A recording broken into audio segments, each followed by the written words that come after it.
Tonight, President Trump says he will save St. Louis by sending in the National Guard. It's one of the latest cities that's part of his plan to crack down on crimes across the country, focusing on D.C., Chicago, Memphis, and then St. Louis. 5 on your side's Annie Krall is live downtown with local political reaction to the president's remarks. Annie. And one of the biggest questions for people is how realistic a timeline may be for having the National Guard come to the city, if at all. Today we heard from Governor Mike Kehoe's office, who says there's no current plan to have the National Guard come to Missouri.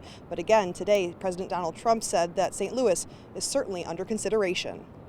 He said St. Louis is in big trouble.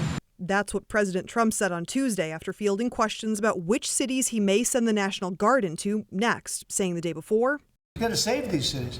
This isn't like, we're going to do something. We have to save St. Louis." President Trump is heeding advice from Union Pacific CEO Jim Vena, who runs one of the largest freight railroad companies in the country. This is a guy telling me with great knowledge and stuff. He said, "Don't let Chicago die, sir. It's dying.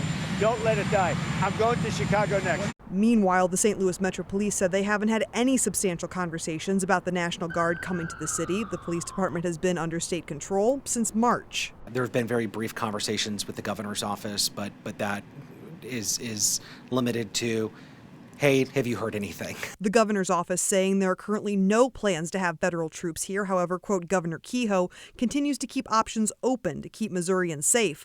Governor Kehoe appreciates President Trump's efforts to clean up cities like Washington, D.C. and Memphis and share his goal of creating safer, more prosperous communities. We're aware of the president's comments, and I can tell you that we are working every single day with our local, state, and federal partners to build a safer St. Louis.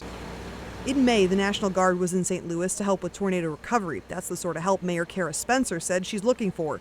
The mayor has not changed her stance since last week, saying, quote, crime unquestionably remains too high in St. Louis, but we have seen massive improvements in the past 5 years. And that positive trend is continuing, including now that our police department answers to Republican Governor Mike Kehoe. And keep in mind, SLMPD statistics show that homicides are at an all-time low over the last 6 years. At this time last year in 2020, they're at 50% down from where they were at in 2020. Reporting live in downtown St. Louis, Annie Krall, 5 on your side.